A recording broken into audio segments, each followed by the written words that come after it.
fun. We're going to have a lot of fun. Thank you, everybody. You know, we have thousands of people outside. I feel guilty. Oh, that's so nice. So nice. Yay, yay. They're outside. You're inside. So beautiful. They're outside freezing. But we have thousands, and I just want to say it's amazing. I'll tell you, something's going on in Wisconsin. I think we're going to have a very good day on Tuesday. I'll be honest. We're going to have a very, very good day. We had big crowds. This is the third one. We've been packed at every place. On Monday, actually, we're going to have, I guess, 20,000 at one and 6,000 or 7,000 at another. And we would have had 7,000, 8,000 here or 10,000 if we could have found a bigger place. I don't know. Is there a bigger place around? Let's go find one, right? Anyway, well, I want to thank you all for being here. You know, it's all about making America great again, right? Make America great again. Our country is suffering. We're suffering. We see what's going on. And, you know, I look at numbers, and I must tell you, Scott Walker's been a nice guy. And I've been nice to him. I gave him like about $50,000 or $100,000 in his campaign. He gave me a plaque a little more than a year ago. No, he gave me a plaque. I wish I had the money back, right? Give me the money back, Scott. But he didn't like the way I treated him. He ran for president. I ran for president. I won. So therefore, you want to have Trump, right? I mean, we want to have Trump. And, you know, the reason I won, to be honest with you, I was very nice to me. He was very nice to me. Then he had a fundraiser, and his fundraising person made a mistake. He said very nasty things about me.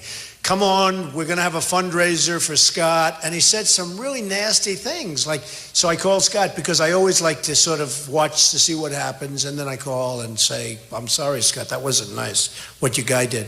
And I started talking about the problems that they have in Wisconsin. Now, you know, I have a lot of friends in Wisconsin. It's an amazing place and a great place. But they have difficulties. I just wrote down 20% of the manufacturing jobs have left since the year 2000. People don't know this stuff.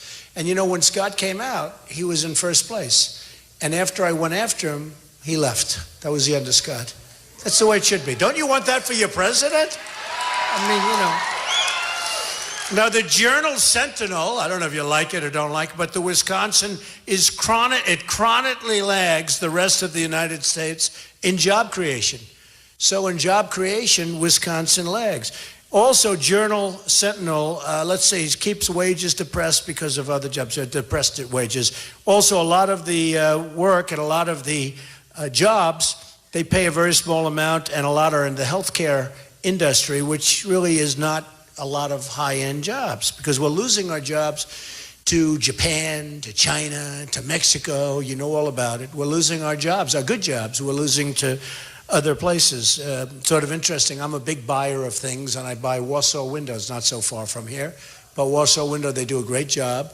Charge me a lot of money for their windows, but that's okay. In the meantime, they don't leak. I bought, I guess, close to 4,000, maybe even more than that, 4,000 windows for 40 Wall Street, which is a 72-story building. It's actually one of the tallest buildings in downtown Manhattan, right on Wall Street. Great location, great building, 100% occupied. And I bought Warsaw Windows, okay? And boy, do I buy Kohler products, okay? Kohler. Herb Kohler's a friend of mine. So we buy a lot of Kohler products, so, you know, so it's good stuff. So we keep a lot of money in the state. I don't feel guilty at all. And I've been here now for a while. We've done 3 today. We're going to do 3 tomorrow. We're going to be here Monday. I'm staying on Tuesday. If I feel I'm going to lose, I'll be out of here. I'll go like this. And if I feel I'm going to win, we'll all get together. We'll celebrate together on Tuesday night. All right?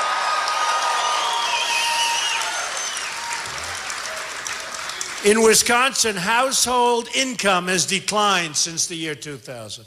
Not good. It's not good. Look, the bottom line, it's like the country. And you're in the middle of the pack. For the states around the area, you're in the middle. So when Scott, you know, goes out and endorses Cruz, I understand that. Cruz will never bring you to greatness, let me tell you. He's a politician.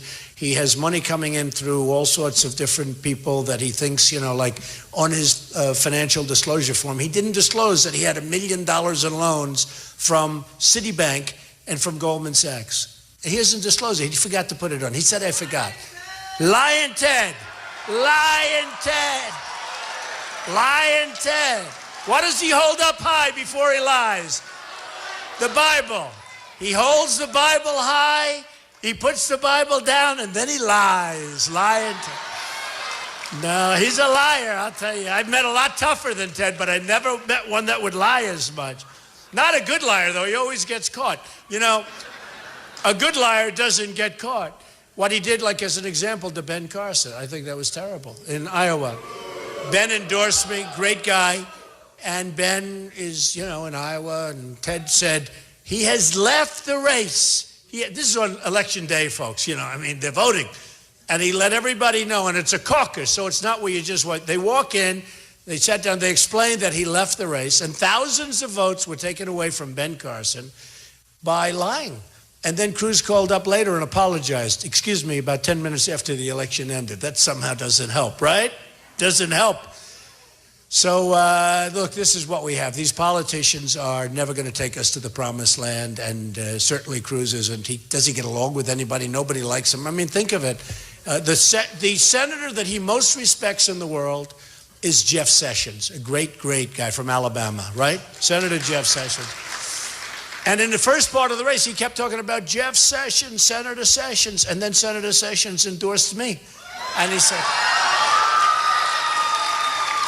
and you know, look, he knows, because he understands we have right now $19 trillion in debt, going up to 21 because of the crazy omnibus plan that was just passed, the budget that was just passed, which is one of the worst budgets I've ever seen.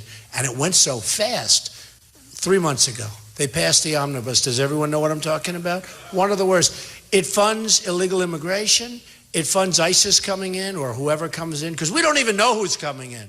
We have people coming in from Syria on the migration, thousands and thousands of people. We have no idea who they are, where they come from. There's no documentation.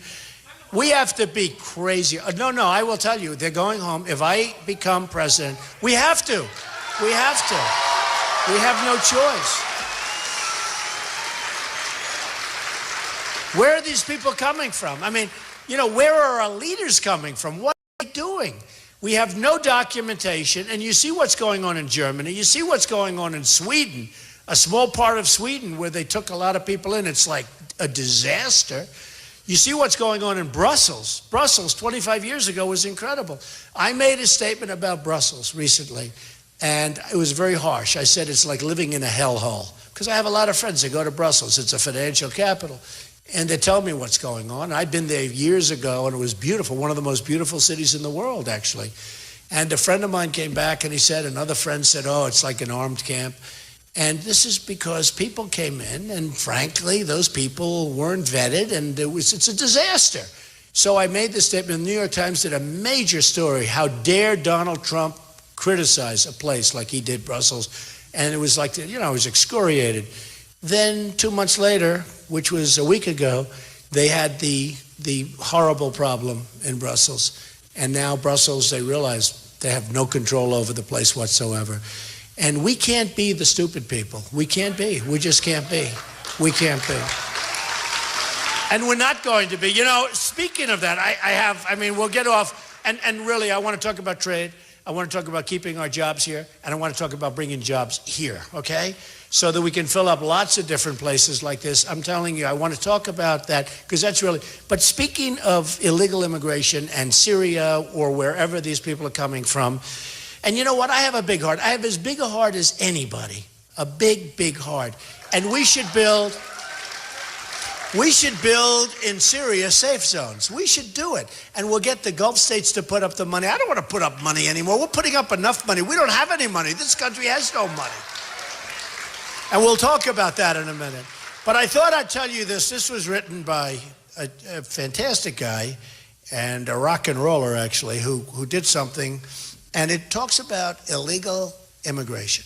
And just think about this. We don't know who's coming in. We don't know anything about, we know something bad is going to happen, okay? Something bad is going to happen. This is like, you know the story of the Trojan horse, right? This could be the ultimate Trojan horse. And don't forget, we have thousands and thousands of people. And did you ever know the migration line? Did you ever see it? They have a lot of young people, young, strong men. I say, where are the women? Where are the children? There's some, but there aren't very many.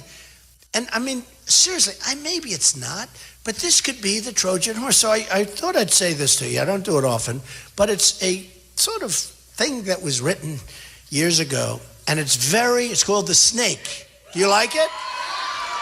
So who's heard The Snake before? Does anybody want to hear it one more time? Huh? People love it. You know, great art. It's interesting. A friend of mine's a great, great art collector. And if you look at the Mona Lisa, right? The Mona Lisa, one of the great paintings, you don't like it that much at the beginning. You really don't. And then you look at it again, like it a little bit more again. And by the time they reach a certain age, it's like captivating. People are just crazed. They can't look at anything else, right? That's called great art. With other paintings, you'll say, oh, I love it, I love it, I love it. And then 2 weeks later, you don't like it anymore. There is something very special about great stuff. So this is very descriptive, and people like it, and it's a little bit tough, but it's very true. And think of this with allowing people in. We know it's going to be a problem. We know it's going to be a problem. It's going to be a big